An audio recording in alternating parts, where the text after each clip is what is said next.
Halo, selamat pagi. Selamat pagi Ibu Ria, selamat pagi teman-teman sekalian. Oke, Bismillahirrahmanirrahim. Assalamualaikum warahmatullahi wabarakatuh. Selamat pagi, Bapak dan Ibu semua.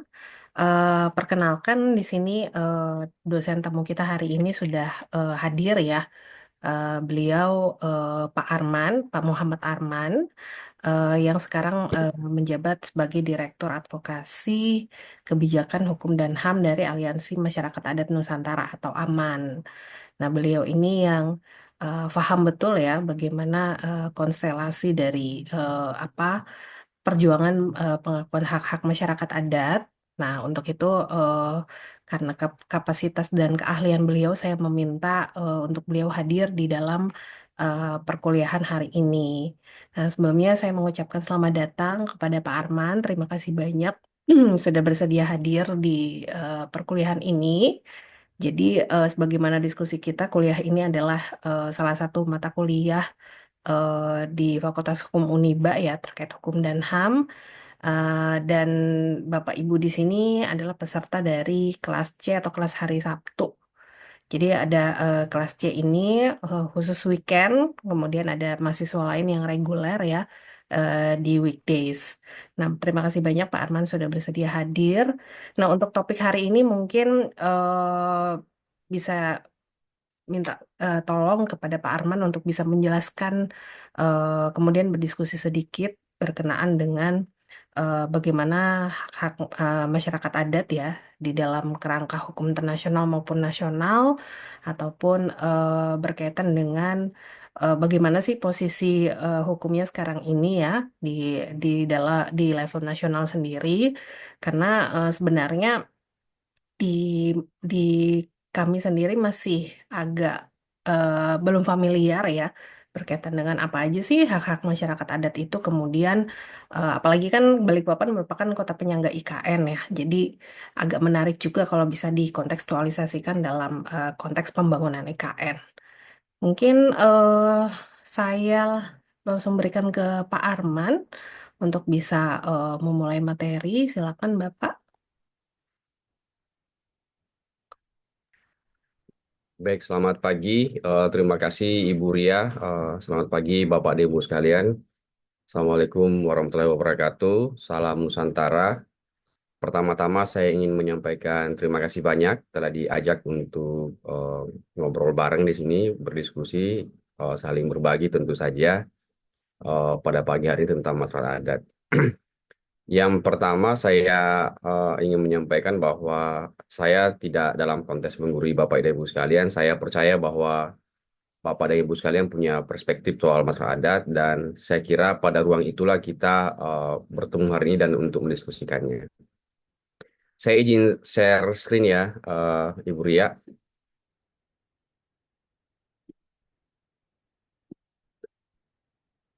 Ini apa sudah terlihat? Sudah Pak. Baik, saya diminta oleh Bu Ria, tepatnya diperintahkan oleh Bu Ria gitu ya untuk eh, ngobrol di sesi pagi ini satu perbincangan soal masyarakat adat dalam hukum HAM gitu ya, sebuah pengantar. Eh, Topiknya sebenarnya bicara soal bagaimana posisi masyarakat adat di dalam apa namanya di dalam kebijakan nasional maupun internasional. Kok kayaknya bermasalah. Bentar ya. Oke. Oh, kok nggak bisa ya? Saya kayaknya punya masalah sedikit soal presentasi ini. Tapi saya ingin menyampaikan bahwa ketika bicara tentang masyarakat adat itu sebenarnya eh, bukan hal yang baru ya bagi kita. Dan karena itu saya ingin memulai diskusi pagi ini dengan mengutip satu eh, pernyataan dari Harold Ishak. Kira-kira dia bilang begini, nama itu adalah sebuah simbol identitas yang paling sederhana, paling harfiah, dan paling jelas dari semuanya. Tetapi dari semua hal yang sederhana itu, hal itulah yang paling rumit. Atau barangkali Ibu Ria saya kirim barangkali presentasi ini ke Ibu Ria kali ya. Nanti minta Ya. tolong dibantu. Saya agak sulit mau presentasi dari sini. Oke, Saya, boleh Pak. saya izin sebentar dulu Bapak Ibu ya.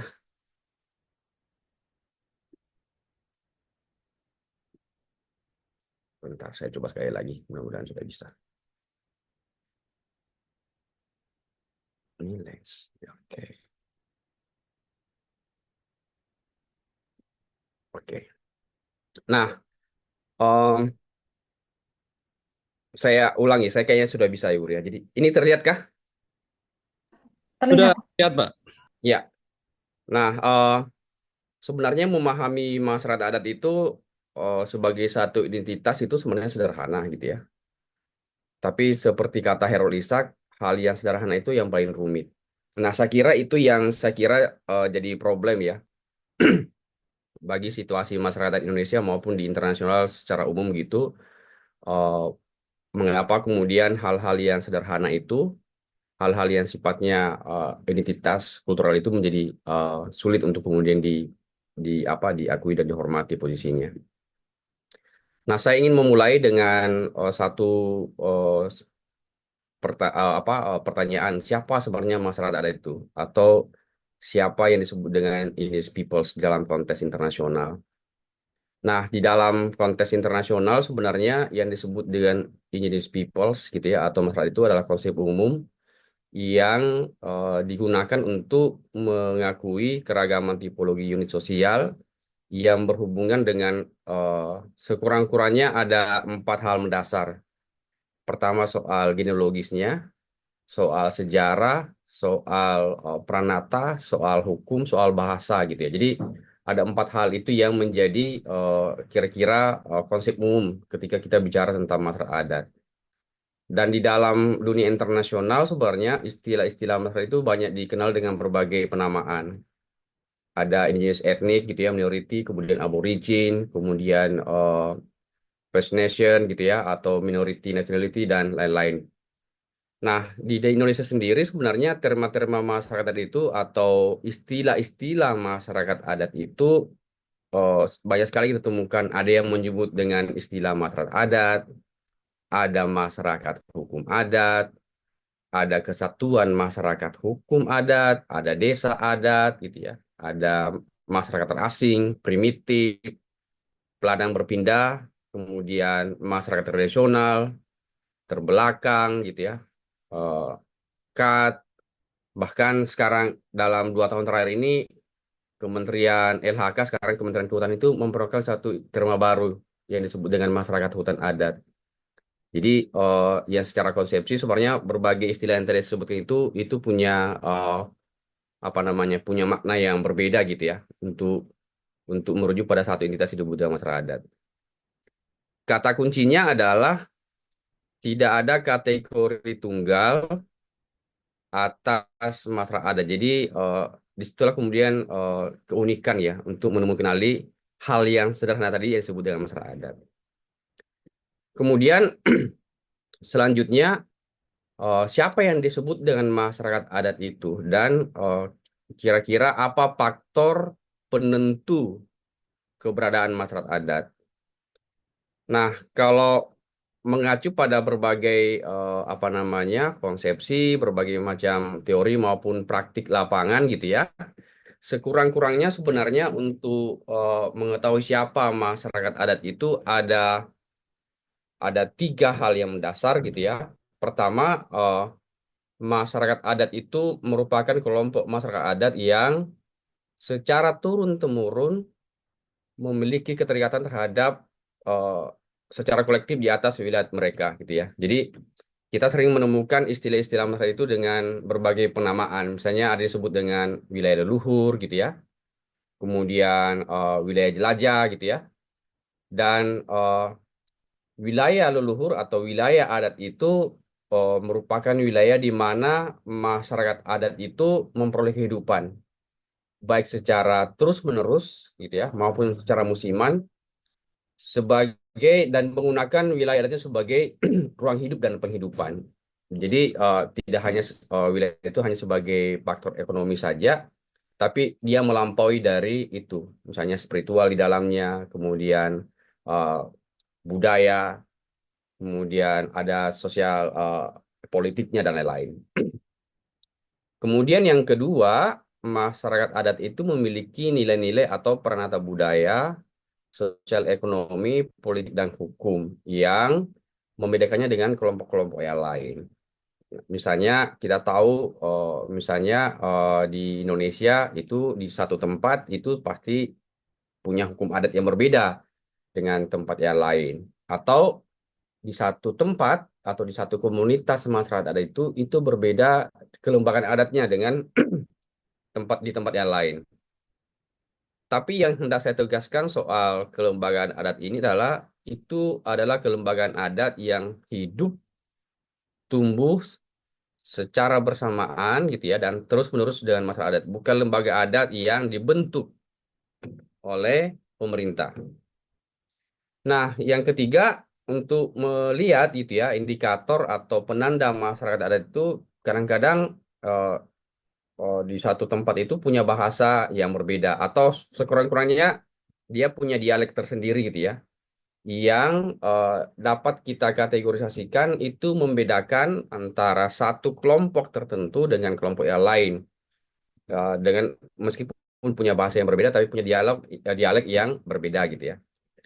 Dan faktor penentu keberadaan masyarakat itu adalah pertama dia dibangun dari pengakuan diri sendiri, self identification gitu ya, dan penerimaan oleh para pihak dan sekitarnya. Jadi para pihak itu bisa dengan apa namanya tetangga komunitasnya yang menyatakan bahwa oh benar dia adalah kelompok masyarakat adat eh, Dayak A misalnya gitu ya.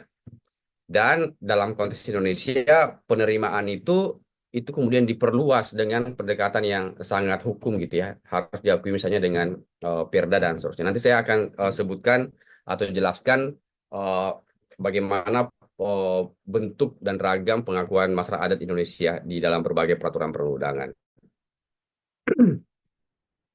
Kemudian saya ingin lanjut, lalu kemudian bagaimana posisi masyarakat adat di dalam konteks kita bernegara gitu ya, dalam konteks Indonesia gitu, baik sebagai satu bangsa maupun sebagai satu negara gitu. Jadi eh, ada eh, satu buku yang ditulis oleh eh, R. E. Elson itu, The Idea of Indonesia itu menyebutkan bahwa eh, eh, dan sekaligus membuktikan bahwa masyarakat adat itu tidak ada jauh sebelum republik ini terbentuk. Jadi R. E. Elson bilang begini, jadi sebelum abad 20 itu Indonesia itu belum ada. Dan oleh karena itu orang Indonesia pun belum ada.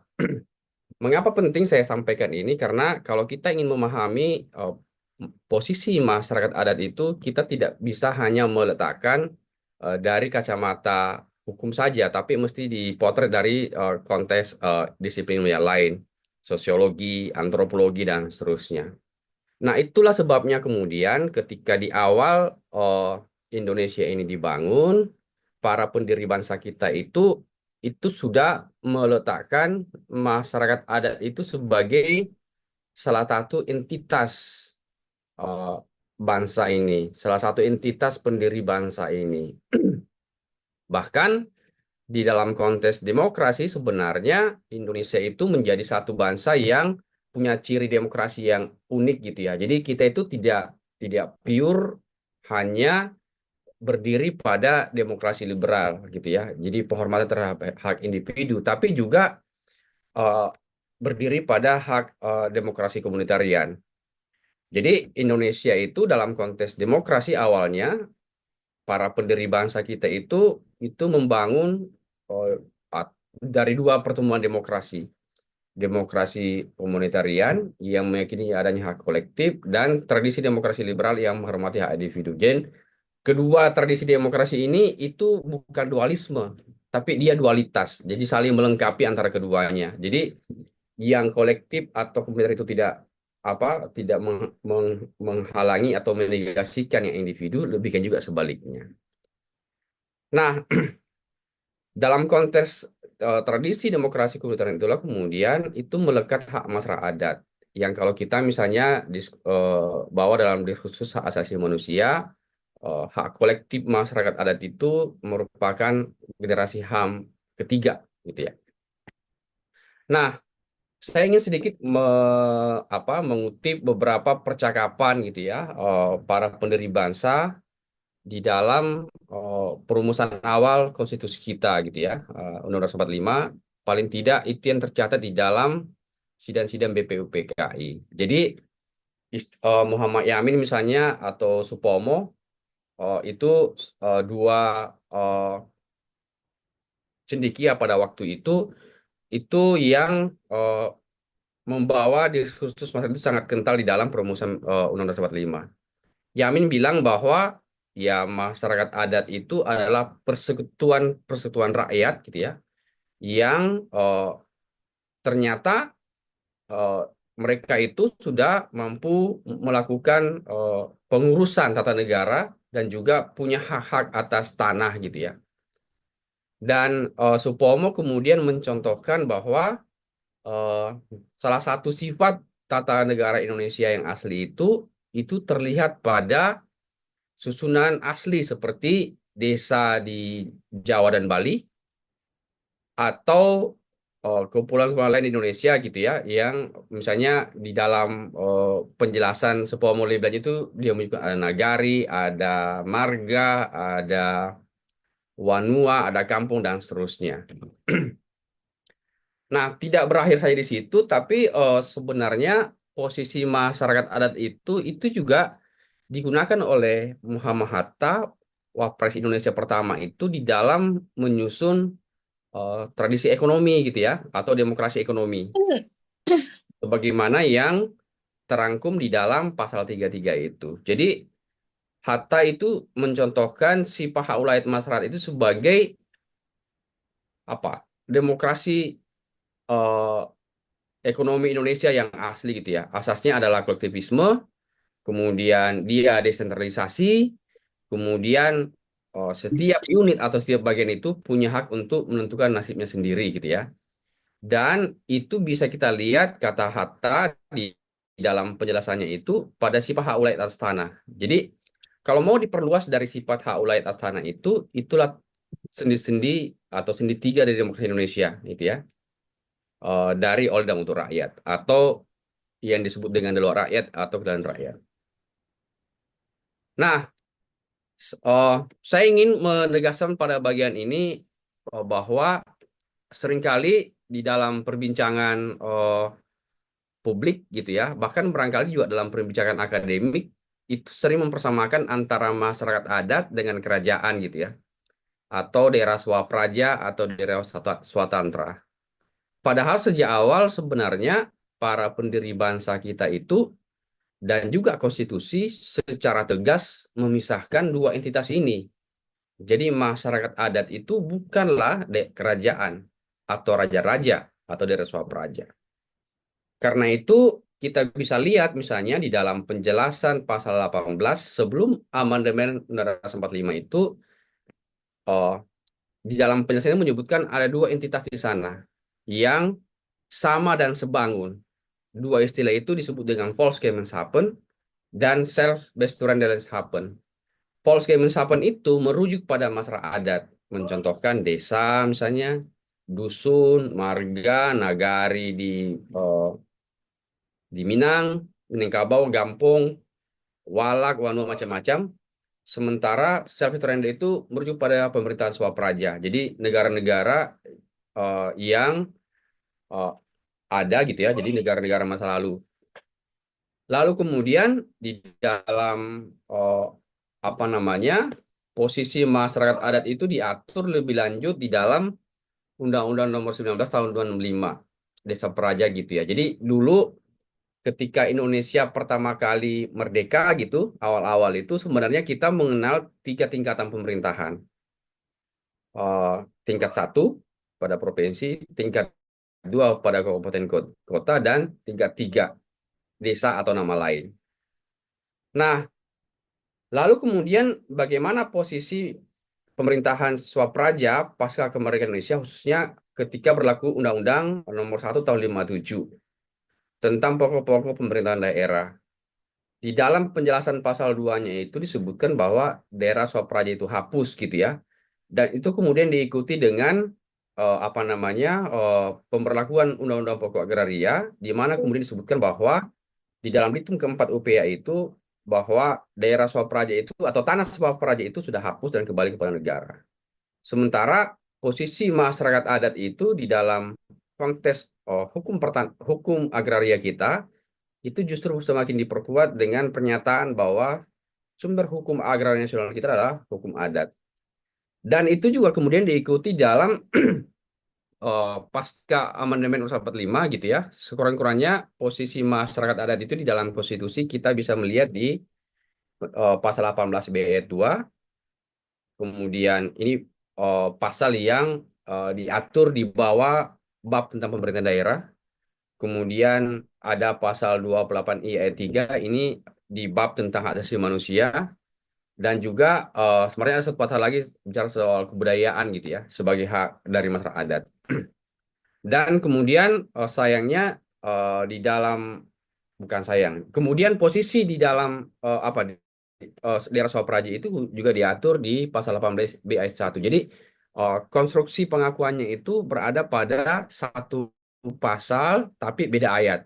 Jadi kalau masyarakat adat itu di 18 B ayat 2, kemudian kalau yang soal praja itu di 18 B ayat 1 yang kemudian kita kenal sekarang dengan istilah daerah khusus atau daerah yang khusus atau bersifat istimewa yang diatur dengan undang-undang.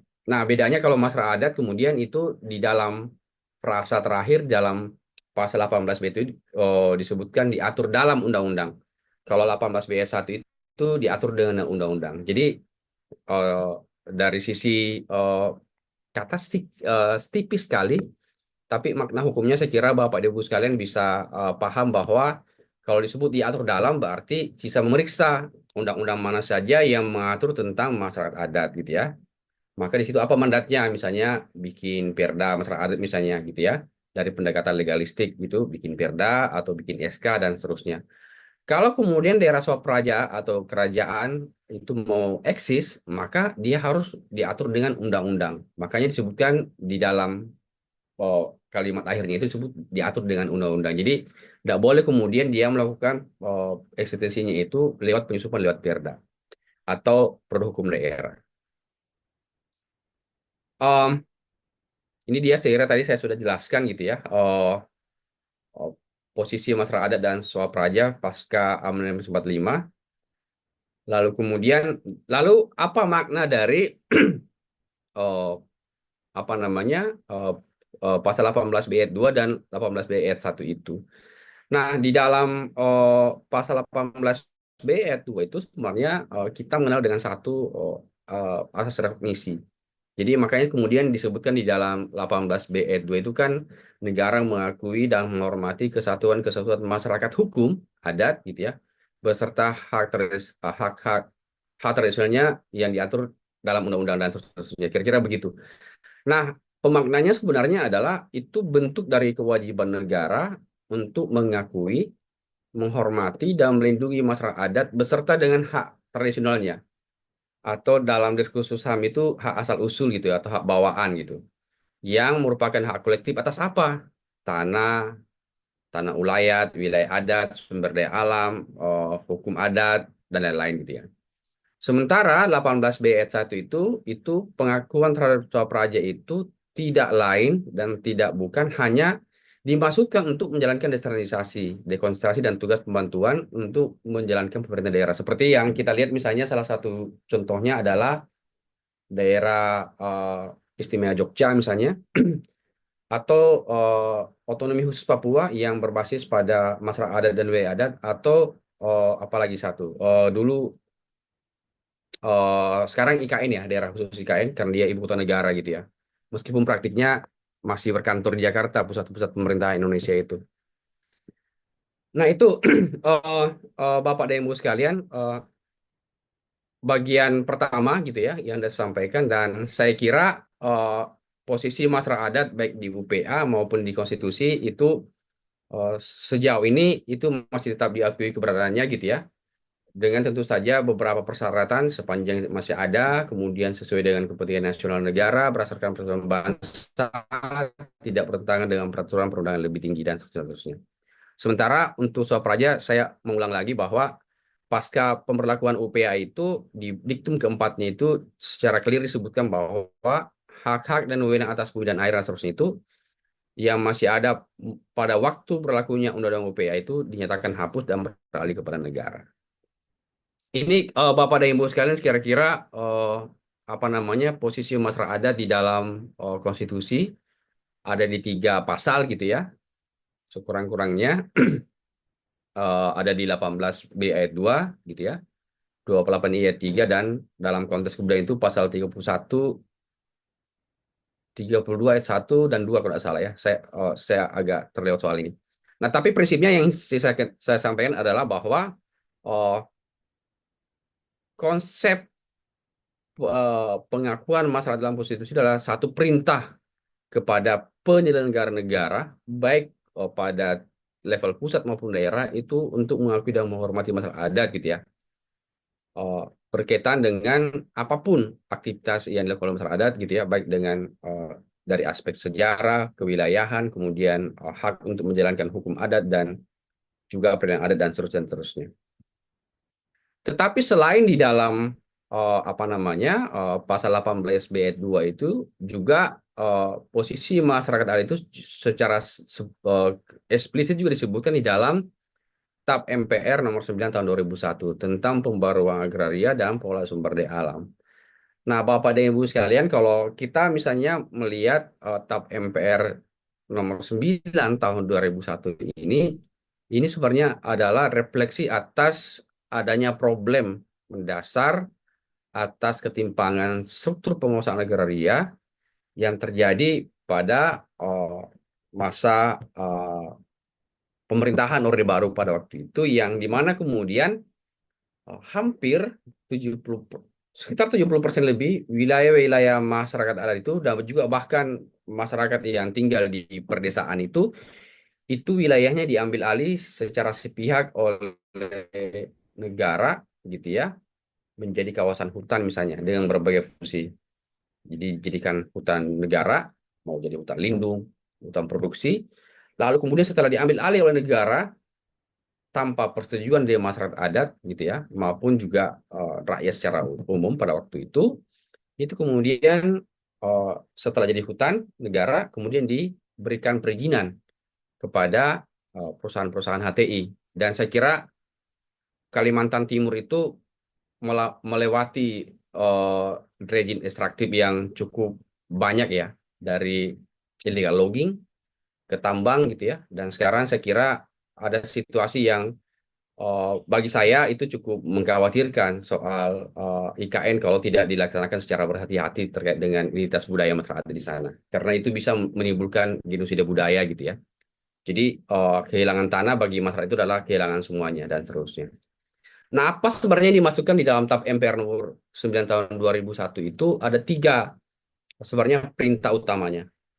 Perintah pertama itu bahwa pembaruan agraria maupun pengelolaan sumber daya alam itu harus menghormati bentuk-bentuk pemilikan dan juga pengelolaan sumber daya alam, termasuk di dalamnya adalah hak masyarakat adat. Yang kedua itu perintahnya adalah perlu ada sinkronisasi dan harmonisasi. Jadi diperintahkan kepada Presiden DPR untuk kemudian melakukan kaji ulang dan tumpang tindih peraturan perundangan di sektor sumber daya alam. Ya sayangnya kemudian yang disinkronisasi terakhir itu kan lewat Omnibus Cipta Kerja itu kan bukan justru memperbaiki tumpang tindih, tapi justru menurut saya itu semakin memperburuk. Dan yang terakhir itu adalah penyelesaian konflik. Jadi kita tidak mungkin bisa bicara soal uh, reforma agraria misalnya atau bicara soal bagaimana mengatasi ketimpangan struktur agraria kalau kemudian konfliknya tidak diselesaikan. Jadi tiga perintah itu sebenarnya yang dimasukkan di dalam TAP MPR nomor 9, termasuk di dalamnya adalah bagaimana memaknai hak-hak masyarakat adat yang beragam itu. Saya ingin lanjut pada bagian ini. Lalu kalau kemudian tadi disebutkan bahwa saya tadi menyampaikan bahwa masyarakat adat itu adalah satu entitas yang punya hak punya kecakapan melakukan pengurusan tata negara dan memiliki hak atas wilayah adat, lalu sebenarnya masalah itu apakah dapat dikategorikan sebagai subjek hukum gitu ya dan memiliki hak-hak tradisional. Nah, saya kira di dalam perbincangan soal masyarakat adat sebagai subjek hukum ini, saya ingin mereferensikan satu uh, buku gitu ya, yang ditulis oleh Ricardo Siromata, Bang Ricardo, soal masyarakat adat sebagai subjek hukum itu cukup banyak mengupas soal ini. Nah, tapi kalau kita mau bicara soal subjek hukum itu kan eh, siapa yang disebut dengan subjek hukum kan semua orang gitu ya. Semua orang yang tentu saja cakap gitu, tidak di bawah perwalian maupun apalagi di bawah apa namanya? Satu lagi selain perwalian dan juga pengampuan gitu ya. Nah, jadi ada dua yang disebut dengan subjek hukum, itu orang dan badan hukum. Kemudian bagaimana posisi masyarakat itu? Jadi masyarakat adat itu adalah subjek hukum kelompok. Yang mana kemudian di dalam kelompok masyarakat adat itu apa namanya? oh, setiap individu itu juga subjek hukum. Yang kemudian hak dan kewajiban dari masing-masing individu itu diatur oleh otoritas kelompok atau otoritas bersama yang bisanya melekat pada lembaga adat mereka, lembaga masyarakat adat. Nah, di dalam berbagai pengujian undang-undang di Mahkamah Konstitusi, legal standing masyarakat adat itu sudah diakui, gitu ya. Sekurang-kurangnya misalnya legal standing masyarakat itu kita uji di putusan MK 35 tentang hutan adat itu, kemudian MK 95 GR terhadap Undang-Undang P3H, kemudian GR terbaru sekarang Undang-Undang KSDAE dan yang akan menunggu putusan dalam waktu dekat ini kemudian di Mahkamah Agung gitu ya. Jadi saya mau bilang bahwa posisi masyarakat sebagai subjek hukum itu dari sisi hukum itu juga sudah mendapatkan apa namanya pengakuan gitu ya dari eh, Mahkamah Konstitusi sekurang-kurangnya kalau kita ingin menguji apakah masyarakat adat itu bisa dikategori sebagai subjek hukum. Nah, kalau kita bicara soal subjek hukum kan sebenarnya badan hukum itu subjek hukum yang difiksikan seperti manusia, tapi dia konteksnya diberikan oleh negara gitu ya. Misalnya bikin yayasan gitu ya, atau bikin PT dan seterusnya. Kemudian badan hukum itu diikat oleh tujuan gitu ya, eh, dan seterusnya. Nah, bagaimana dengan masyarakat adat? Jadi kalau masyarakat adat sebagai subjek hukum itu sebenarnya menegaskan dua hal mendasar. Pertama, karena keberadaannya menurut negara, maka kemudian dapat kita sebutkan bahwa masyarakat adat itu adalah subjek hukum yang secara alamiah terbentuk melalui proses-proses politik dan sosial. Dan yang kedua, tadi itu mengamini atau mempertegas percakapan awal oh, para pendiri bangsa itu menyatakan bahwa ya masyarakat itu cakap melakukan perbuatan hukum gitu ya, termasuk dalam pengaturan dalam komunitas maupun di dalam konteks menyelenggarakan pemerintahan. Nah, ini kira-kira Bapak dan Ibu sekalian, teman-teman sekalian, eh, hak tradisional masyarakat itu di dalam apa namanya sebagai hak asasi atau hak bawaan itu sekurang-kurangnya ada empat mendasar ya. Pertama itu hak atas wilayah adat, gitu ya, hak untuk memiliki tanah, hutan dan air, gitu ya. Jadi otoritas masyarakat adat untuk kemudian melakukan apapun terhadap sumber daya alam yang mereka miliki, baik secara individu maupun secara kolektif.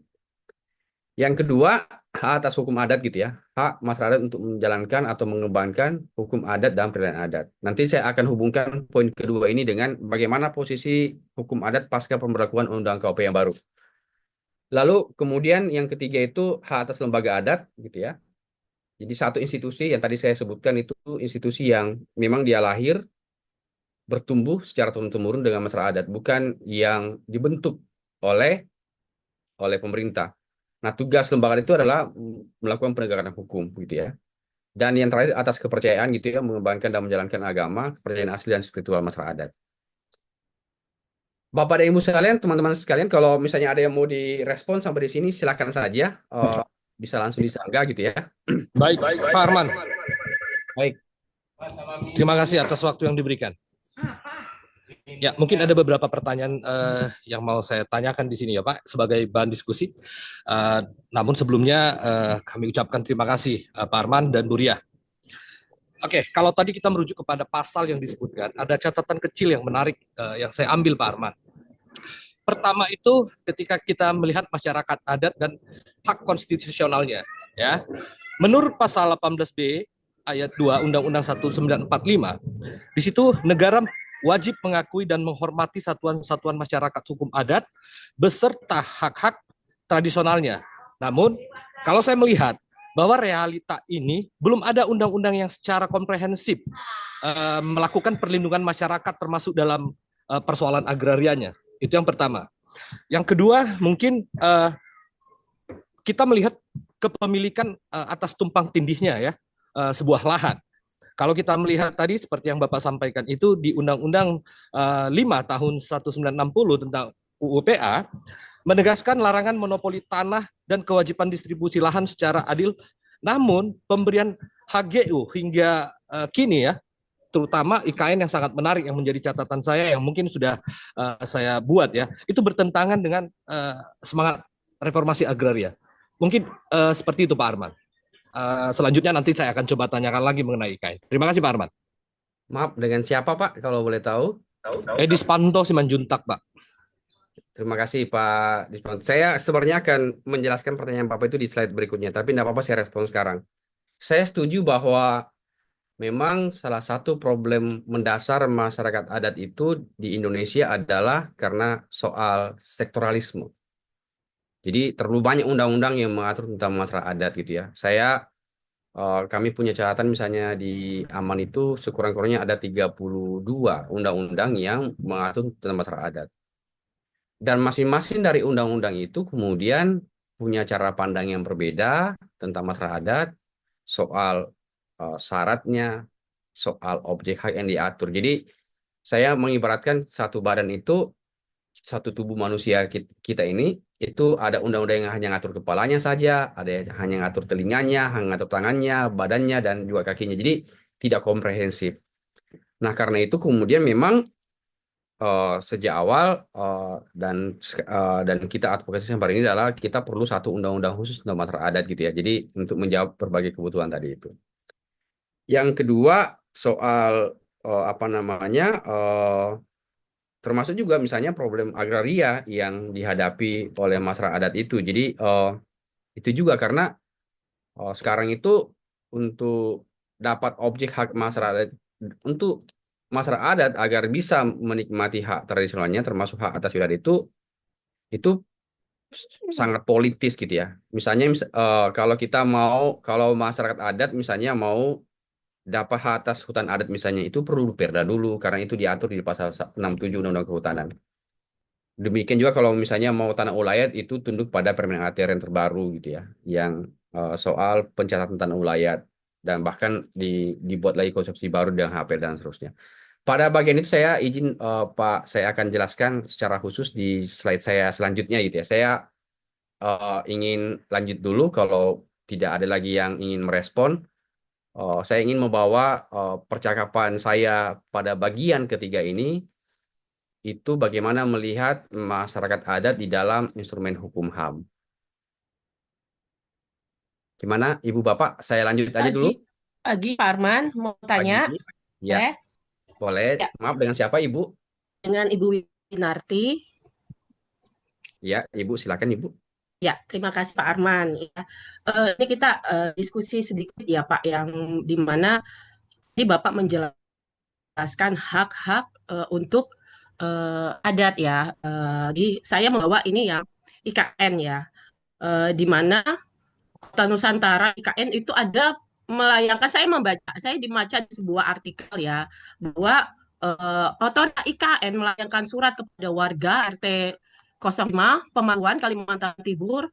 Surat ini menjelaskan rumah warga di RT 05 Pemaluan harus segera dibongkar karena tidak sesuai dengan ketentuan tata ruang wilayah pembangunan IKN pada tanggal 29 Agustus 2023 dan 4 tanggal 4 hingga 6 Oktober 2023. Sedangkan kita tahu di wilayah tersebut terdapat kampung tua Sabut yang dihuni oleh warga suku Balik dan suku Pasir yang telah ada jauh sebelum ada IKN, bahkan sebelum adanya proyek ibu kota di tengah negara yang diteruskan. Nah, sedangkan rencana daerah Pemaluan ini akan menjadi kawasan inti pusat pemerintahan ibu kota Nusantara. Nah, sedangkan mereka di sana sudah menetap di Kecamatan Sepaku sejak penjajahan Jepang dan terus hidup dengan mengandalkan hutan dan tanah sebagai lahan bercocok tanam serta air yang juga untuk sarana transportasi mereka.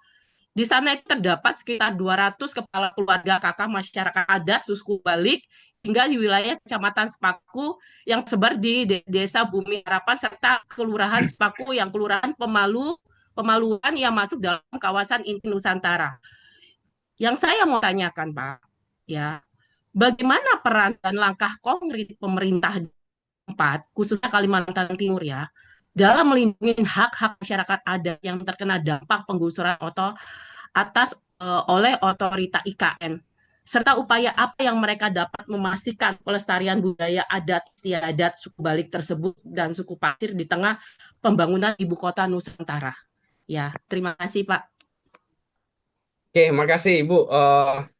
Saya catat pertanyaan soal khusus soal kasus IKN. Nanti saya akan respon sekaligus nanti di slide saya soal IKN ini. Baik Tapi Pak. sebelum saya respon, saya mau kasih tahu sejak awal bahwa pemindahan IKN itu sejak awal itu bermasalah gitu ya. Ya, Jadi kenapa bermasalah? Karena eh, kalau kita flashback sedikit soal bagaimana pemindahan IKN ke Kalimantan Timur itu di PPU dan Kukar sebagian, itu kan tidak didahului dengan audit lapangan.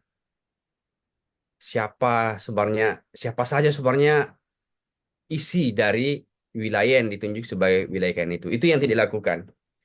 Nah, makanya dulu undang-undang itu banyak di GR gitu ya. Saya dulu salah satu pemohon gitu ya, satu kuasa hukum dari pemohon untuk GR Undang-Undang IKN. Tapi sayangnya kemudian itu eh, gagal rontok di Mahkamah Konstitusi. Saya akan jawab nanti soal itu Bu ya di bagian akhir gitu. Soal khusus soal bagaimana posisi eh, apa namanya hak masyarakat adat pasca ya, pemberlakuan Undang-Undang IKN. Izin Bu saya ya. respon akhir Bu ya. Sama dengan penggusuran untuk ini ya Pak, makam-makam tua serta tempat ritual-ritual adatnya itu kemana? Ya, Iya, dengan betul. terjadinya penggusuran itu ya Pak. Setuju, setuju. Karena saya Setuju. kenapa? Karena saya merasa sebagai suku adat yang ada di Kalimantan ini, Pak. Ya. Suku Dayak, saya suku Dayak, Pak. Ya, Bu. Menarik, Bu. Saya Sih. sudah nanti saya sampaikan di akhir ke apa Boleh, pertanyaan Pak. Ibu gitu ya. Boleh, Pak. Saya juga sudah dua kali, tiga kali kayaknya ke daerah yang Ibu tadi sebutkan itu, ke Pemaluan dan juga di mana Ya, kemudian kuburannya di digusur gitu ya. Nah, ya, karena tadi ini bagian ketiga soal bagaimana sebenarnya posisi masyarakat dalam instrumen hukum HAM gitu ya. Di dalam inisiatif global eh, sebenarnya ada banyak sekali eh, instrumen hukum HAM yang mengatur tentang masalah adat. Tentu saja ada deklarasi tentang hak asasi manusia, ada deklarasi PBB tentang masalah adat, ada konvensi ILO 169 gitu ya, ada konvensi eh, kembar gitu ya, SIPOL dan ECOSOC dan lain-lain gitu ya.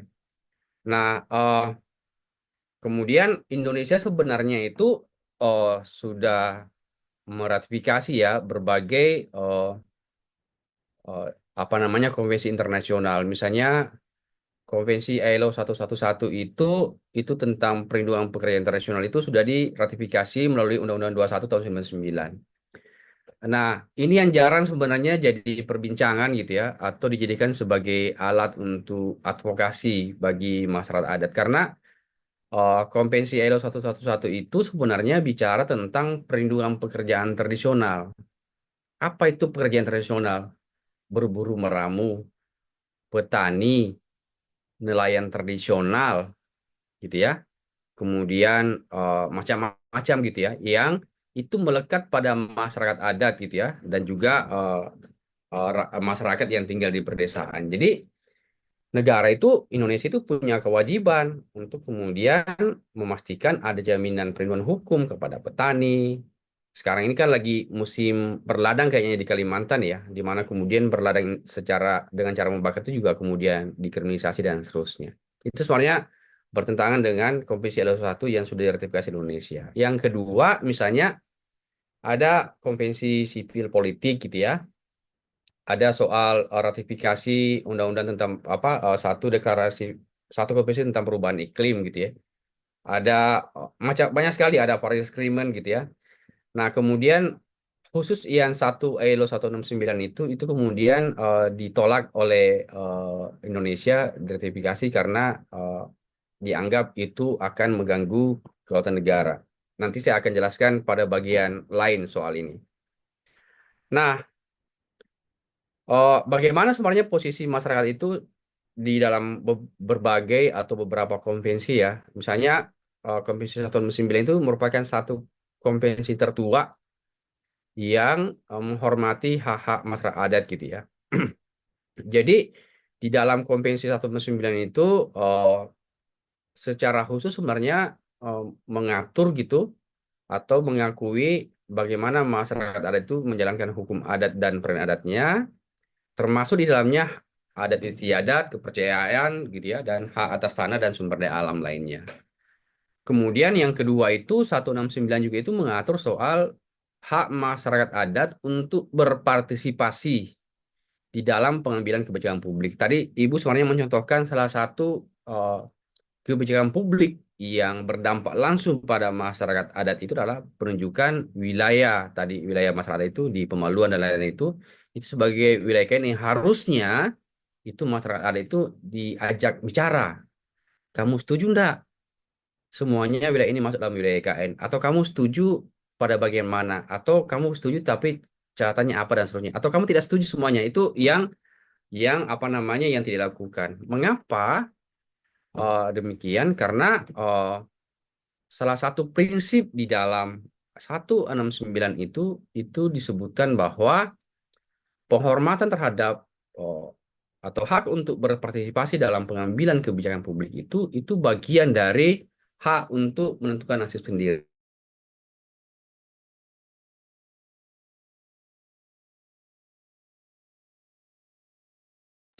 Tris, Pak.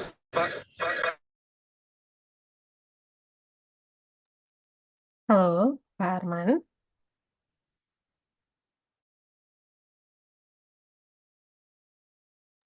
Nge-lag ya, Bu ya. Sepertinya sinyalnya beliau Halo, saya terputus sepertinya ya ya tadi. udah masuk lagi Pak Arman. Ya, bentar saya ulang lagi kalau gitu share screen.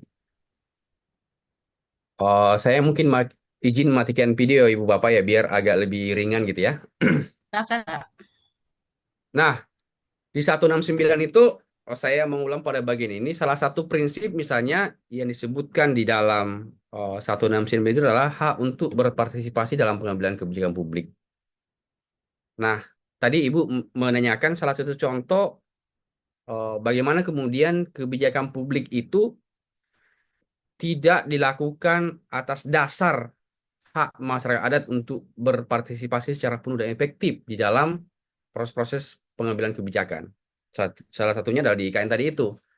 Kenapa? Karena sejak awal memang di dalam proses pemindahan IKN itu masyarakat adat itu tidak pernah diberikan kesempatan untuk yang terdampak langsung ya. Masyarakat yang terdampak langsung itu untuk menyatakan setuju atau tidak setuju terhadap pembangunan IKN di wilayah adatnya. Jadi saya melihat di dalam pemindahan IKN itu justru yang terjadi adalah tokenisme participation gitu ya. Jadi eh, partisipasi semu gitu, di mana kemudian justru banyak yang menyatakan setuju itu orang-orang yang tidak terdampak langsung dengan hidupnya. Dia nggak punya tanah di situ, dia nggak punya rumah di situ, tidak punya hubungan eh, asal asal usul leluhur gitu ya, atau wilayah spiritual dengan wilayah tersebut. Itu prinsip dari 169. Lalu yang kedua konvensi SIPO kembar ya, sipil politik dan ekosom. Nah, di dalam apa namanya artikel 1 baik di Konvensi SIPOL maupun ECOSOC sebenarnya itu selalu bicara soal hak menentukan nasib sendiri, gitu ya. Jadi the right to self determination, gitu ya. Yang secara umum sebenarnya dua konvensi ini baik dari sisi SIPOL maupun dari sisi ECOSOC itu menegaskan bahwa semua bangsa, gitu ya, termasuk masyarakat itu punya hak untuk kemudian bebas menentukan status politiknya, gitu ya. Tidak boleh ada perlakuan diskriminasi dan larangan yang mengingkari hak minoritas dalam masyarakat. Itu kemudian dipertegas di dalam artikel atau pasal 27 sipil politik. Lalu kemudian di dalam HE Kosob itu secara spesifik juga menyebutkan hal yang sama, tapi dia perbedaannya dalam konteks bagaimana memastikan adanya masyarakat adat itu bebas untuk kemudian mengejar kemajuan ekonomi, sosial, dan budaya mereka yang sesuai. Nah, dalam perbincangan teman-teman di gerakan misalnya masa Sipol dan Ekosob itu selalu mempertahankan bahwa ya kalau bicara tentang masalah itu mestinya dia tentu lebih banyak bicara soal Ekosob. Tapi kami sebenarnya akhirnya bertemu pada titik bahwa antara sipil politik dan Ekosob itu justru ada pada masyarakat adat secara utuh, gitu ya. Karena salah satu bagian yang paling mendasar di dalam dua konvensi ini bicara soal hak menentukan nasib sendiri.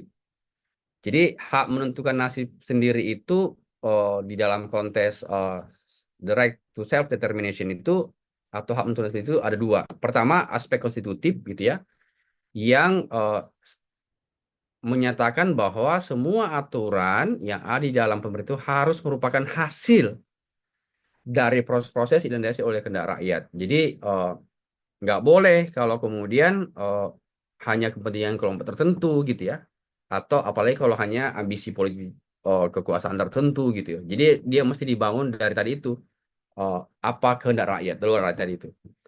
Yang kedua itu bicara soal aspek kesinambungan, ya, bahwa apa yang diatur di sana semua tata aturan pemerintahan baik dari proses pembentukannya maupun pembatalannya harus merupakan tata aturan di dalamnya masyarakat yang hidup dan membangun secara bebas. Jadi tidak boleh kemudian aturan itu dibangun atau dibentuk itu justru untuk mendiskriminasi, gitu ya.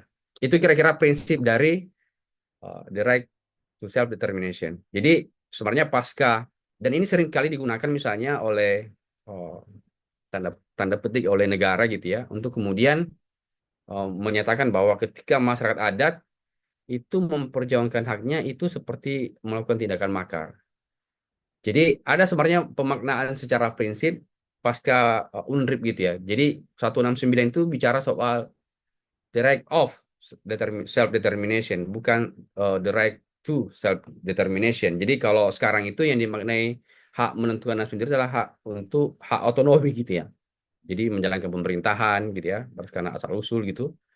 Dan itu banyak dikembangkan di dalam prakteknya dalam kita bernegara itu dengan pembentukan daerah-daerah khusus atau daerah istimewa. Selain misalnya di dalam ILO 169, Konvensi SIPOL dan ECOSOC itu juga posisi masyarakat itu juga diatur di dalam Konvensi Penghapusan Segala Bentuk Diskriminasi Rasial.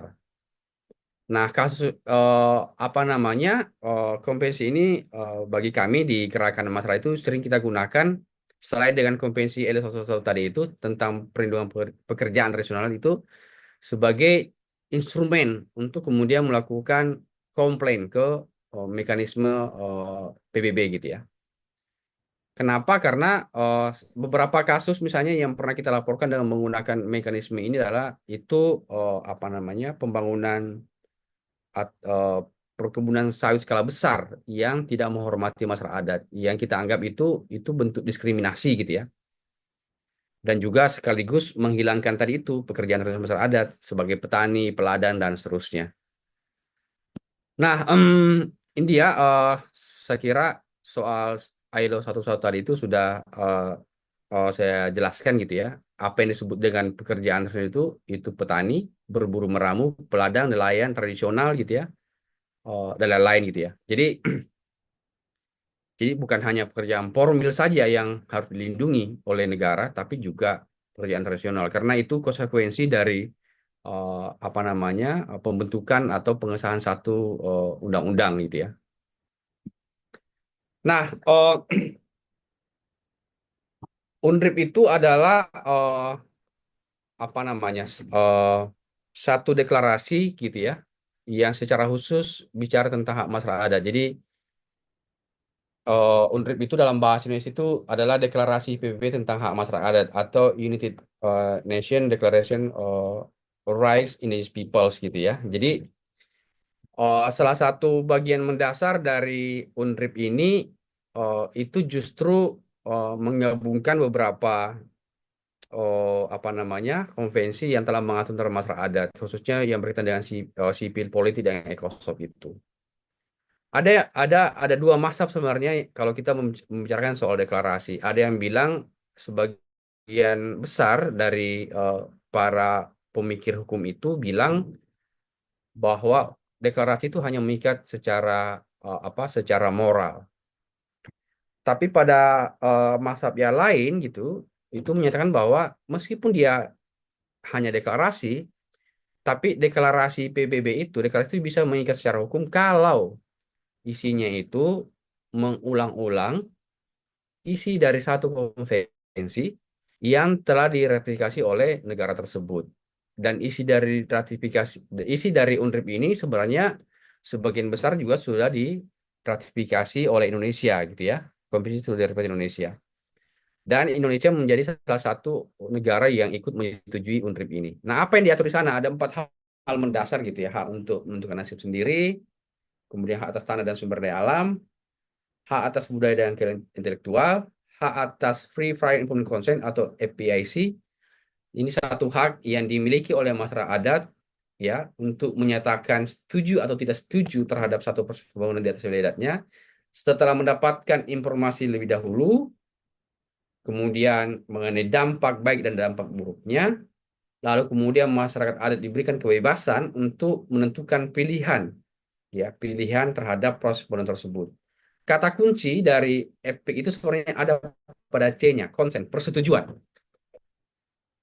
Jadi persetujuan. Jadi sama kalau misalnya kita bicara dalam konteks apa namanya persetujuan perdata gitu, itu kan ada pada eh, apa namanya kesepakatan gitu ya. Bedanya EPIK ini punya domain publik karena ada pihak lain yang terlibat, ada pemerintah di sana. Kalau yang perjanjian biasa privat kan si A dan si B melakukan perjanjian, udah oke tuh, udah menjadi hukum bagi kedua belah pihak. Lalu kemudian bagian keempat dari UNRIP itu bicara soal model-model penentuan pembangunan yang sesuai dengan masyarakat adat. Eh, saya mau bagian kelima, bagian keempat dari apa yang Anda sampaikan itu adalah ada kesenjangan atau gap sebenarnya antara hukum nasional dan internasional terkait dengan masyarakat adat. Jadi kalau tadi saya menyebutkan bagaimana posisi dari eh, hukum kita, baik dari konstitusi itu selalu memberikan persyaratan. Jadi diberikan pengakuan tapi dengan syarat. Tidak boleh bertentangan dengan peraturan perundangan yang lebih tinggi, kepentingan nasional, macam-macam dan seterusnya gitu ya.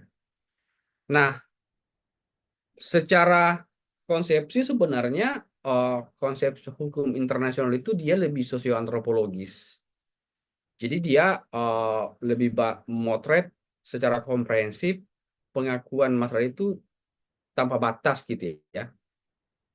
Kemudian dari hukum nasional itu sangat legalistik formil.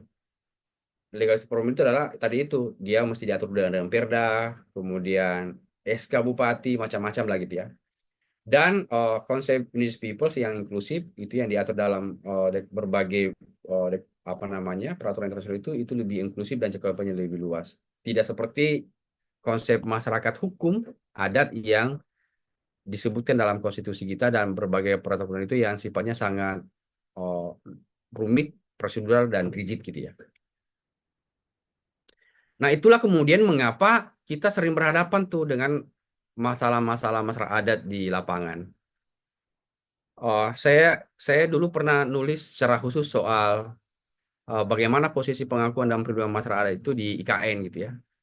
Eh, Menjadi kontributor di dalam bukunya Prof. Maria gitu ya, menelusuri pemikiran hukum agraria Prof. Maria.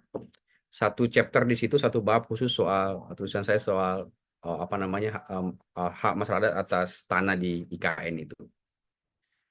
Nah, eh,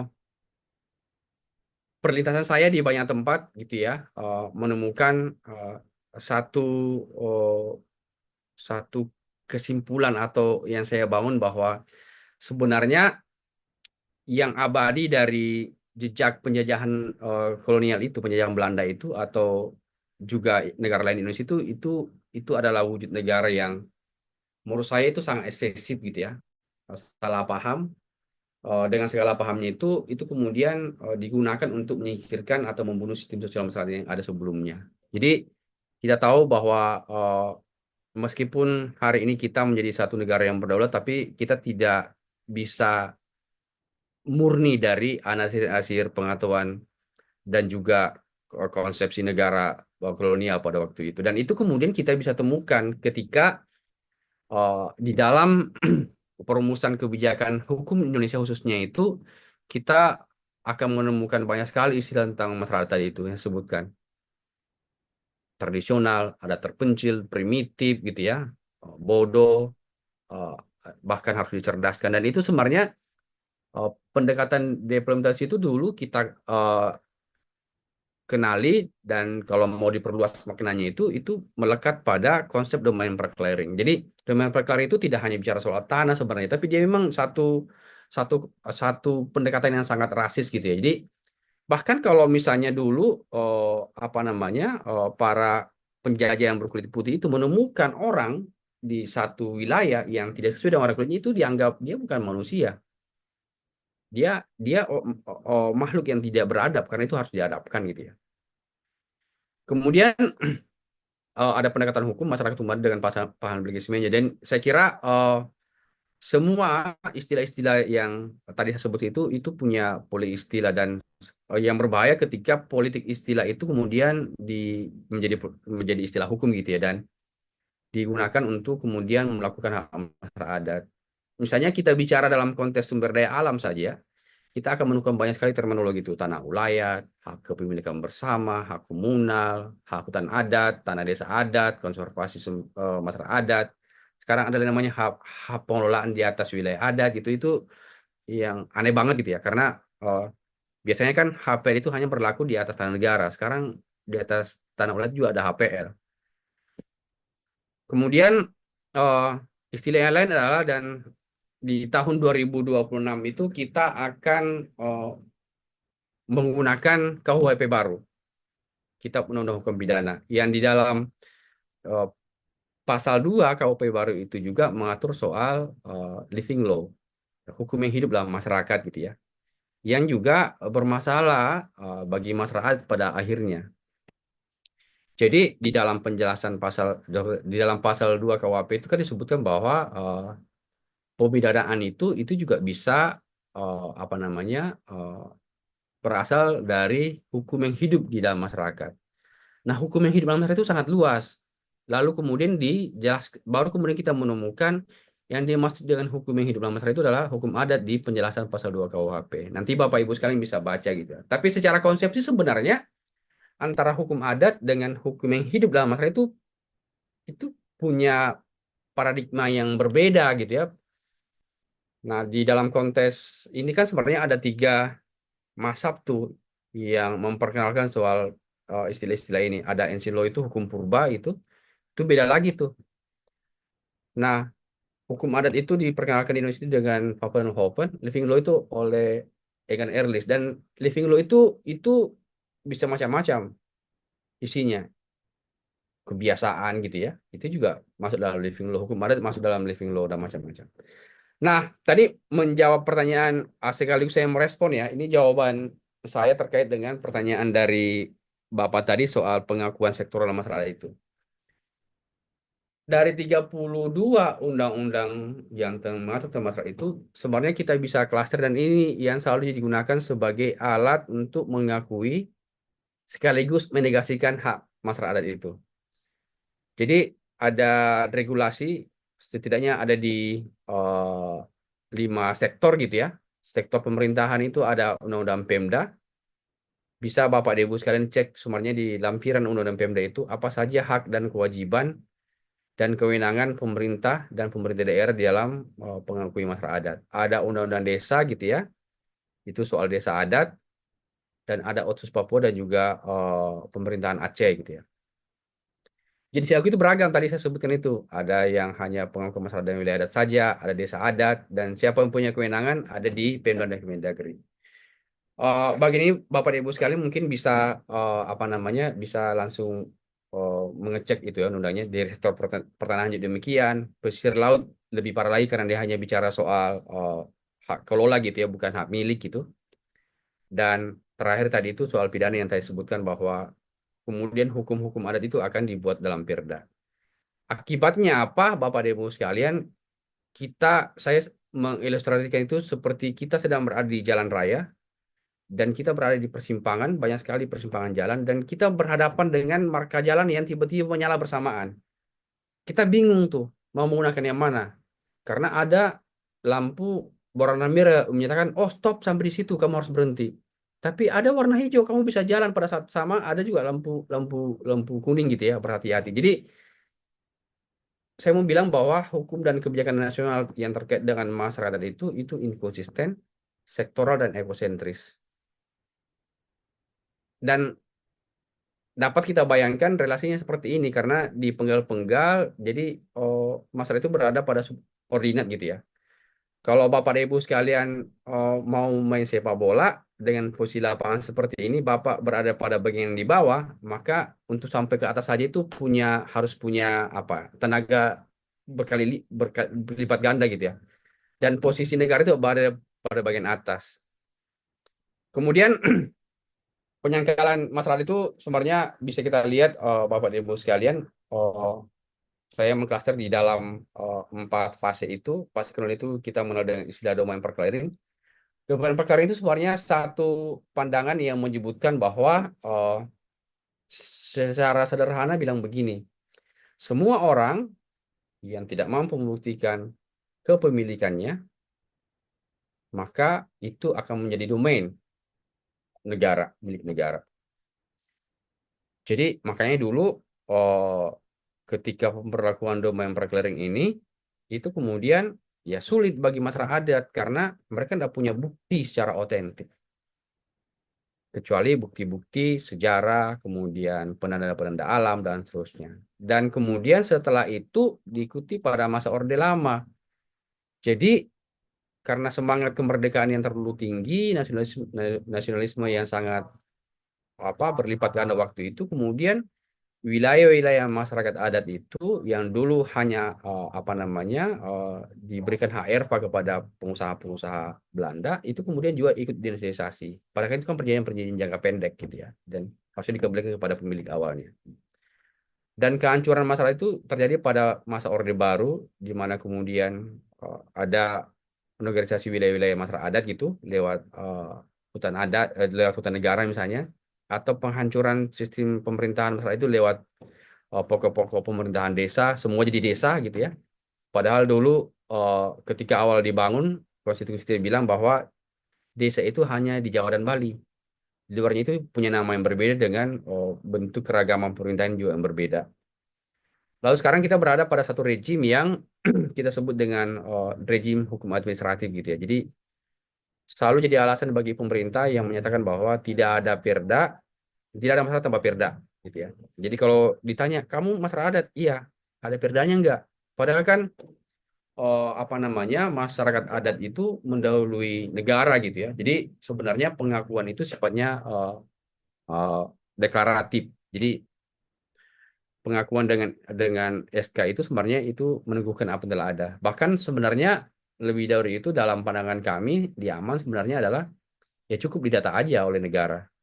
Didata kemudian seperti KTP ditanya nama saya si A, kemudian lahir di sini, wilayah saya di sini dan seterusnya, kemudian didaftarkan.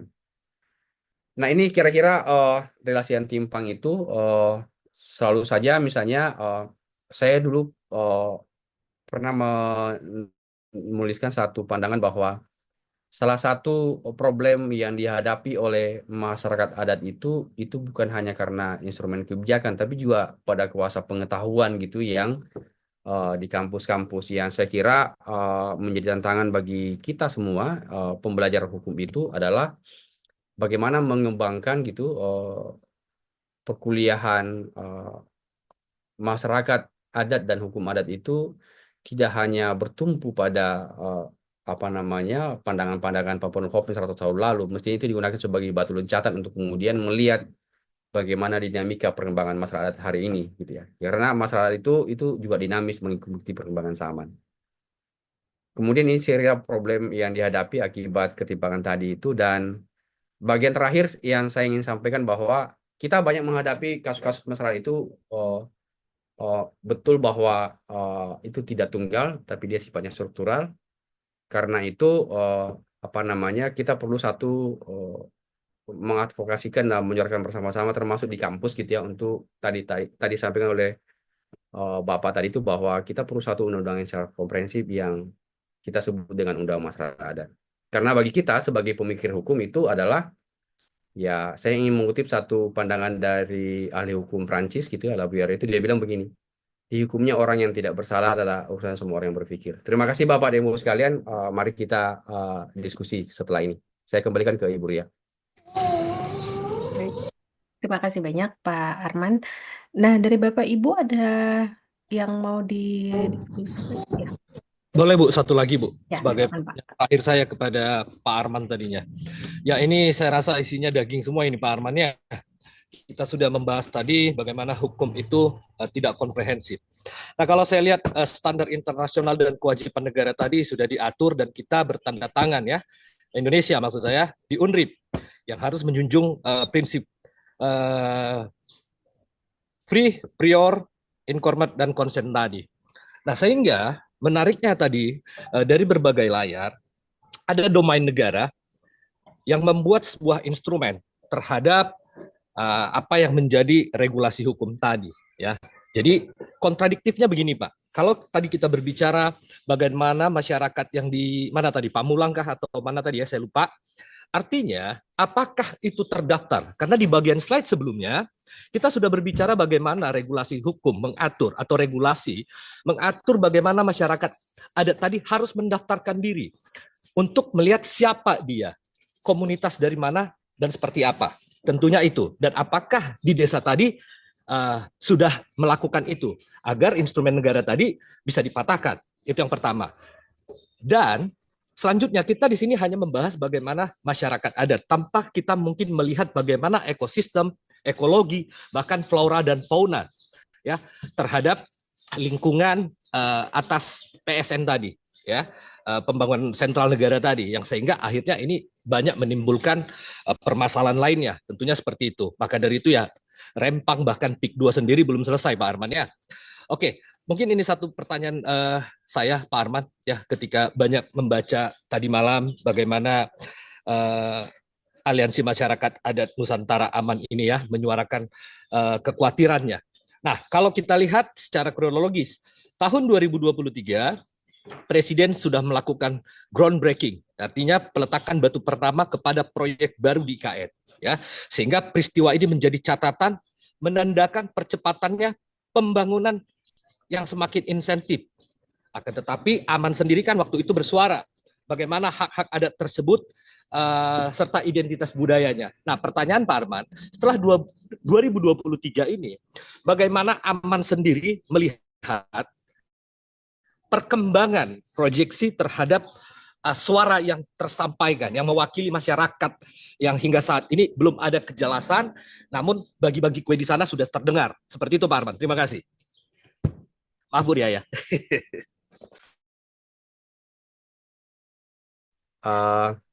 Saya sekaligus tadi mau merespon dengan pertanyaan Ibu ya terkait dengan IKN. Nah, ini kira-kira di IKN itu kan sekarang berlaku ini ya, land freezing gitu ya, pembekuan pemberian hak atas tanah selain kepada IKN. Jadi Padahal sebenarnya yang kita bayangkan adalah kan ini ibu kota Nusantara. Nusantara. Jadi karena dia Nusantara, salah satu pilarnya itu ada pada masyarakat adat sebagai pemegang dari hak atas kebudayaan tadi itu. Nah, celakanya kemudian ini kan kami terakhir ke IKN itu bulan April, Bapak dan Ibu sekalian. Kami ada rakernas di sana di Kukar tepatnya, dan juga menghadirkan otorita IKN sebagai salah satu pembicara. Dan ini satu percakapan yang tidak pernah selesai. Jadi eh, lempar tangan sekaligus cuci tangan antara IKN dengan pemerintah provinsi Kalimantan Timur. Orang otorita bilang bahwa eh, wilayah PPU meskipun dan juga Kukar meskipun sudah masuk wilayah itu masih otoritasnya Pemprov Kaltim. Orang Pemprov Kaltim bilang, oh itu enggak, itu sudah urusannya lagi ini, urusannya eh, otorita IKN. Nah, saya kira ada yang apa? Ini salah satu cara untuk kemudian eh, apa ya? Tidak mau niat untuk tidak menyelesaikan masalah. Kenapa begitu? Karena secara clear sebenarnya disebutkan di dalam Undang-Undang IKN itu di bagian peralihan atau penutup kalau saya tidak salah ingat gitu disebutkan bahwa eh, areal IKN yang sudah ditetapkan itu merupakan kewenangan dari otorita IKN. Dan secara eksplisit disebutkan bahwa di sana tidak berlaku undang-undang pemerintah daerah, termasuk misalnya ada Perda nomor 1 tentang pengakuan dalam perlindungan masyarakat itu juga tidak berlaku di sana. Tapi celakanya adalah dalam konteks IKN itu justru pemerintah Kukar, Pemprov dan juga PPU itu masih boleh narik pajak tuh di atas wilayah sudah ditetapkan otorita. Jadi saya dalam satu tulisan saya di media Indonesia waktu itu menyebut seperti ini. Ini kok tidak mau bertanggung jawab, tapi mau malak terus. Orang sudah mau digusur gitu ya, tapi juga tetap malak. Nah, terhadap warga yang tinggal di sana. Kemudian yang kedua, memang tidak ada sebenarnya penegasan soal bagaimana posisi masyarakat adat di dalam apa namanya, di dalam Undang-Undang IKN itu maupun peraturan turunannya. Karena disebutkan bahwa itu hanya memperhatikan gitu ya hak-hak komunal masyarakat adat gitu. Tapi gimana dengan kata memperhatikan itu seperti ya kalau saya mau gitu. Jadi ini bukan sebagai satu perintah untuk atau mandatori untuk melindungi, tapi memang saya kira dilakukan sedemikian rupa hanya untuk untuk apa? Untuk memperkuat perampasan wilayah-wilayah masyarakat. Apalagi kemudian kita tahu bahwa IKN itu adalah area wilayah PSN gitu ya, PSN. Dan kita tahu ketika dia menjadi proyek strategis nasional itu apa saja boleh. Jangankan masyarakat adat yang tidak punya legal bukti pemilikan formal, tata ruang saja dihancurkan gitu ya. Pokoknya kalau sudah punya label PSN semua pun boleh. Saya juga tidak mengerti tuh sampai sekarang dan saya kira sekarang juga di MK kalau tidak salah itu sedang ada GR terkait dengan apa namanya minta penafsiran soal PS ini seperti apa. Saya kira itu Bapak dan Ibu sekalian yang bisa saya sampaikan pada pagi hari ini. Saya kembalikan ke Ibu Ria. Oke, baik. Terima kasih banyak, Pak Arman. Dari Bapak Ibu lain, ada lagi yang mau bertanya? Ini waktunya masih keburu ya kita, Bu? Masih ada 7 menit lagi, Bu, kira-kira. Oh, oke. Selamat pagi, Bapak. Perkenalkan saya dengan Cinta. Kami juga dari Uniba kelas C semester 4 pada saat ini. Terkait dengan penjelasan Bapak tadi mengenai hukum adat dan segala pembahasan berkaitan dengan IKN. Namun Indonesia ini kan berbeda dengan negara lainnya, di mana adat kita ini kan ratusannya. Itu yang membuat negara itu agak sedikit kelimpungan karena satu pulau dengan pulau lainnya, bahkan di dalam satu pulau terdiri beberapa suku dengan beberapa adat, di mana Indonesia ini tidak hanya IKN juga yang diurus, tetapi ada masyarakat 3T kan, terpencil, terluar, dan tidak terjangkau. Ketika berbicara dengan untuk HAM mereka, mereka yang tinggal di daerah tidak terjangkau ini, seringkali akses hukum itu tertutup untuk mereka. Bahkan mereka tidak tahu bahwa eh, oh ada hukum seperti ini nih. Kalau seperti tadi kata Anda, ketika pemerintah pusat datang ke suatu daerah, terus masyarakat adat mengatakan, loh itu adat kami, terus pemerintah bagian dari pemerintah ini pejabat-pejabat pemerintah mengatakan perda kamu mana.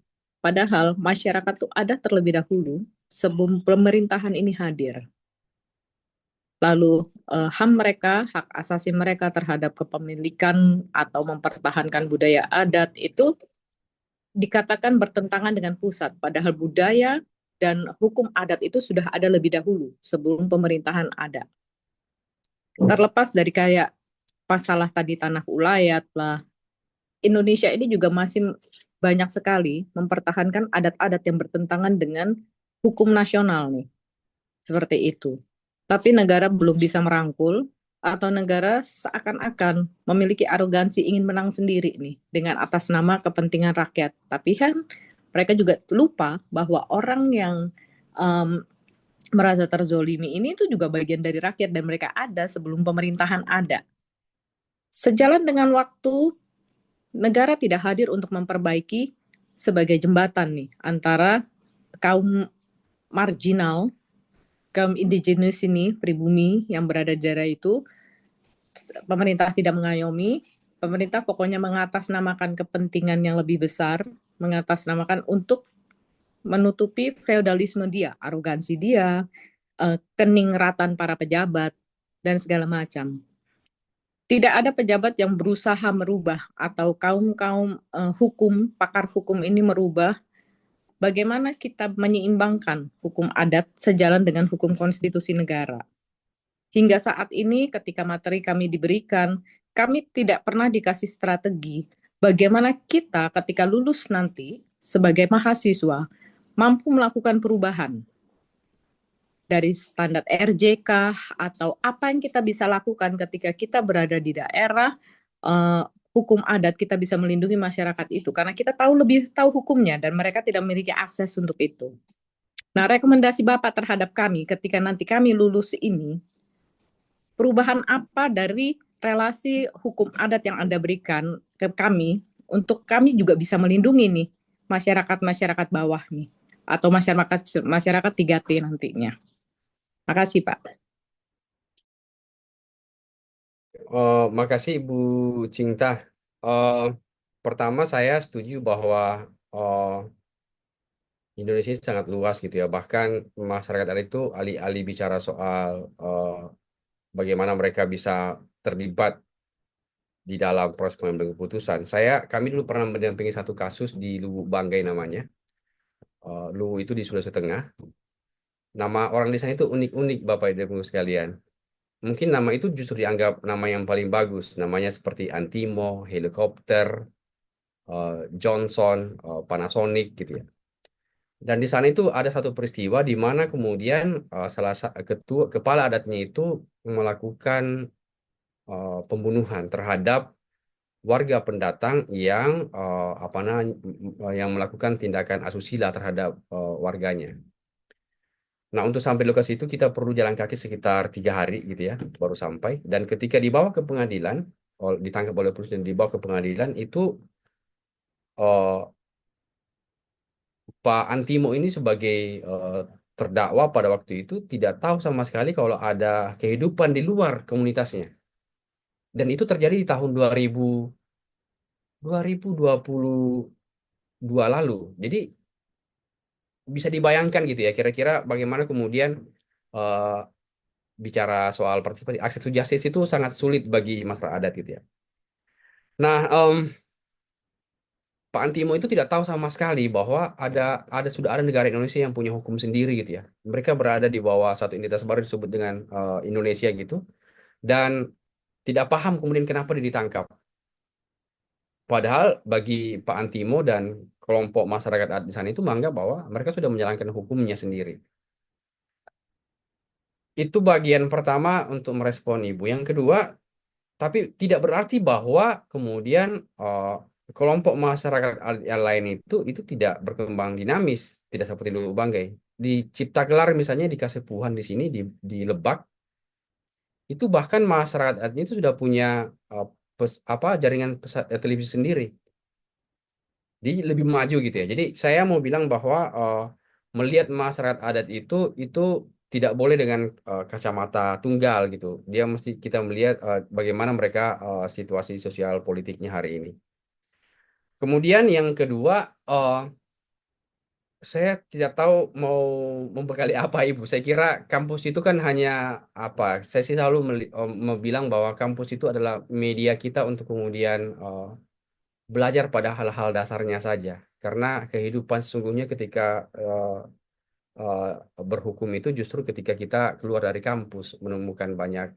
Kadang-kadang ada banyak hal yang oh ternyata begini ya situasinya. Apalagi kalau misalnya ibu nanti barangkali jadi praktisi hukum gitu ya, akan menemukan banyak gap gitu ya antara teori, konsepsi, paradigma dan juga realitas lapangan. Nah, terakhir dari eh, saya ingin bilang bahwa eh, percayalah Bapak dan Ibu sekalian bahwa masyarakat adat dan juga termasuk hukum adat itu dia berkembang dinamis sesuai dengan perkembangan sosial masyarakat adat. Jadi perubahan sosial itu satu keniscayaan gitu ya dan sebagai satu entitas masyarakat adat gitu perubahan-perubahan itu mesti dimaknai sebagai cara mereka untuk beratasi dengan perubahan sosial yang terjadi. Jadi tidak boleh kemudian hanya melihat masyarakat itu selalu terbelakang, kemudian bodoh dan seterusnya dan seterusnya. Saya kira itu yang bisa saya sampaikan Bapak dan Ibu sekalian. Saya minta maaf jika ada hal-hal yang tidak berkenan dan mudah-mudahan di lain kesempatan kita masih bisa berdiskusi. Saya akhiri, selamat pagi. Assalamualaikum warahmatullahi wabarakatuh. Salam Nusantara. Waalaikumsalam warahmatullahi wabarakatuh. Terima kasih banyak Pak Arman. Sebenarnya saya masih mau nanya, cuma nanti aja lah saya apa tanyakan via Japri aja ya berkaitan dengan RUU MA. Tapi mohon izin Bapak, apakah kami boleh memperoleh materi yang tadi Bapak sampaikan ya? Kebetulan saya melihat juga cukup cukup komprehensif. Jadi kami bisa dapat pengetahuan tambahan dari slide Bapak tadi. Boleh Ibu, nanti saya kirim ke Ibu Ria dan barangkali bisa dibagi ke Bapak dan Ibu saya teman-teman di peserta kelas ini. Tapi saya mau, karena tadi dipanti soal rumah sahadat, saya mau bilang begini, bahwa RUU Masyarakat ini sekarang sudah masuk di tahun ke-15 di program legislasi nasional. Sekarang itu masih di tahapannya di Balek dan hasil komunikasi kami dengan partai politik sampai hari ini dengan PDIP terakhir kita bertemu dan tanggal 9 mau ketemu dengan PKS itu mereka menyatakan dukungan tapi kita belum tahu ya namanya juga apa namanya satu upaya politik gitu ya. Yang kedua saya mau bilang bahwa undang-undang masyarakat itu adalah kunci dari untuk mengatasi sektoralisme tadi itu dan karena itu kami juga mohon dukungan dari teman-teman sekalian khususnya di Fakultas Hukum Uniba ya untuk ikut menyuarakan soal dukungan terhadap pengesahan RUU Masyarakat di tahun 2025. Itu Ibu Ria. Baik, terima kasih Terima kasih banyak banyak. Pak Arman atas diskusinya. Benar tadi yang disampaikan Pak Edi bahwa ini daging semua ya.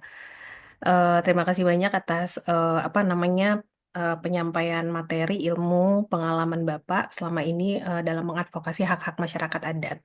Nah, saya mewakili kelas C memohon maaf apabila dalam penyelenggaraan kuliah ini ada banyak sekali kekurangan atau hal-hal yang kurang berkenan. Dan saya mungkin minta izin juga kepada Pak Arman ini, Kak, saya sengaja record karena ada 3 kelas lainnya hukum dan HAM juga yang menurut saya juga perlu di dicerahkan ya mengenai hak-hak masyarakat adat.